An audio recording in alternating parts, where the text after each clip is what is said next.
Hello everyone, this is Tim with Online Big Blue, bringing you the best in New York Giants sports talk and entertainment. Well, I thought I would do a quick video this morning because it's a Sunday morning and I'm sitting here enjoying my Black Rifle coffee. And I wanted to do just something really quick was on my mind before I started the day on Sunday. A lot of stuff going on today. I have to reseal the driveway. Probably taking the bike out. I don't know what's going on, but you know what? It's a beautiful day outside. But I was thinking about this today. The Giants quarterback bubble. And I'm not talking about the COVID bubble. I'm talking about the New York Giants four quarterbacks that they have in camp right now. Who is on the bubble? Who are we going to keep and who are we going to dump? And I was thinking about this because there was a little bit of a quandary after the scrimmage the other night. Because Cooper Rush played extremely well. He actually, if you remember, he opened up the second half by directing a 13-play, 66-yard touchdown drive. And that also included like a really heads-up play when Rush grabbed a low snap from the center, and he basically got it off the turf and hit C.J. Board down right in the numbers for a first down. I mean, it was pretty impressive. And of course, you know, Rush has followed the offensive coordinator Jason Garrett over from Dallas, so we already know that he never really has played much. He's played mainly in the preseason. He's really never gotten a full opportunity to showcase his wares. I mean, his NFL career consists of 3 passing attempts, 1 completion for 2 yards. So I mean, it's not like it's not like we have a body of work for him outside of preseason, and also it's not like he came from, the biggest college in the world. He came from Central Michigan. He had a good career at Central Michigan, not a great career, and he's been in the league since 2017, so it's not like we have a full body of work on him. I mean, we know that, we know he's got a big arm. He's 6'3", 228 pounds. I say we just know the particulars. The one thing that he has going for him 100% is he knows the Jason Garrett. He knows the Jason Garrett system.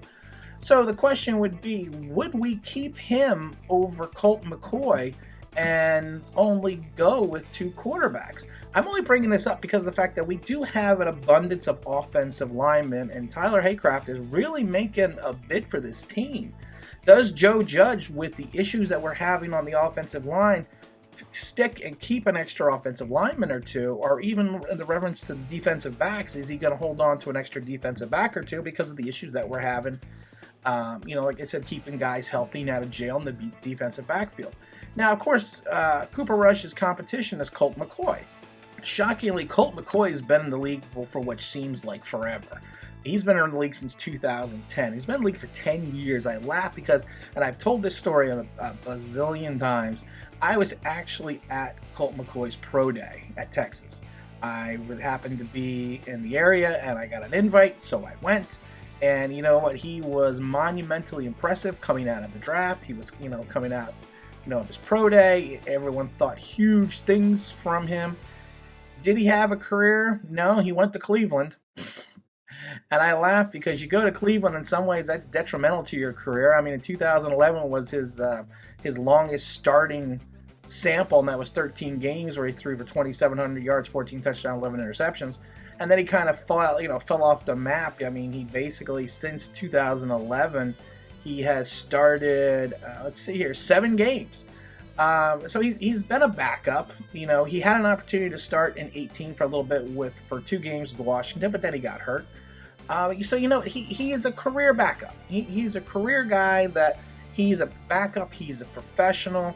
You know what you're going to get with him. He's got a nice arm. He's only 6'1". He's a little smallish, I think, for the Garrett system in some ways because you really have to see over that line. But you know what? He's a guy that you're not going to be surprised about. You know what you're going to get out of McCoy, and you know how McCoy is going to work. So the question is, do you go with that? No, and you know what? We forgot about the one player on the roster bubble here, and that's Alex Tanney. Cut. And I'm not saying cut to cut the audio, just cut. Bring him back as an assistant coach, bring him back as a consultant, bring him back as anything you want. You just got to get rid of Tanney. It's time to get rid of Tanney. Yes, I know Tanney was there for the maturation of Daniel Jones in the locker room, but you know what? Cut. Just get rid of him. So the question is, do you go with the Do you go with 3 quarterbacks? Or do you go with 2 and go with McCoy, or go with the unknown with Cooper Rush? My personal feeling is I think Judge at this point in time is going to go 2 quarterbacks. I wouldn't be surprised if either Cooper or McCoy all of a sudden had my hamstring, and ended up on the IR. Only because of the fact that just always seems to happen. Those hamstrings just seem cramps. I got cramp. I got leg cramp. Those injuries always just seem to occur at the end of training camp. These guys always end up on the IR. It's just amazing to me. But you know what? If it was me personally, I would stick with the known quantity in Colt McCoy. Only because of the fact that, like I said, Daniel Jones is going into his second season, the sophomore season. There is the potential to have the sophomore jinx, or the sophomore slump, or whatever you want to call it. There is that potential that could happen. And I think you need a veteran presence on the team and in the locker room, that if McCoy does run into some issues, you have a veteran there. And you have a veteran that has started, and he has played in the league, so he can give you the Eli perspective. And I think that, in my opinion, that's the way I would go. If you go with just carrying 2 quarterbacks, I've never been a big proponent of carrying 3 quarterbacks. If you have faith in your offensive line, you have faith in your team, you have faith that you're going to stay healthy, you don't go with 3 quarterbacks. But you know what? Like I said, it's interesting because with Judge right now, Daniel Jones has looked good at times in training camp. He played fair in the scrimmage. And in the first scrimmage, he played okay as well. So like I said, Eli never had great training camps. Eli had better training camps when Eli was, under center, just running the drills. He never had great preseasons. I really can't think of one preseason off the top of my head that I was like, wow, damn, Eli, you look good that preseason. He like I said, Eli was a master at sometimes the preseason between the 20s, and then they never scored. And that was always the big thing with Coughlin. They'd be like, well, the offense sucks because he can't score. And then Eli goes out and throws his 27, 30 touchdowns, and the rest is history. 2 Super Bowls, blah, blah, blah, blah. But like I said, I think we need the veteran presence in the locker room, so we keep McCoy. If we do go 3 quarterbacks deep, like I said, you're going to keep Rush, you're going to just dump Tanny. But like I said, I have a feeling that Judge is going to go 2 quarterbacks, and then he is going to go for extra help either on the offensive line or the defensive backfield. And I think, like I said, to me, Alex Tanney is not even on the bubble. Alex Tanney is off the bubble. Alex Tanney, he actually was the guy holding the pin and popped the bubble.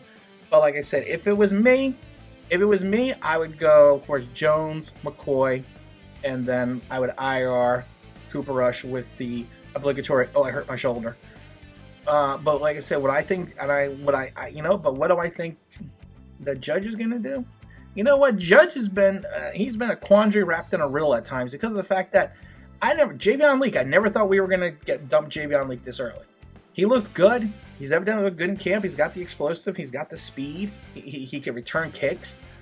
So, like I said, I don't know. I don't know. But like I said, I know Tanny's gone.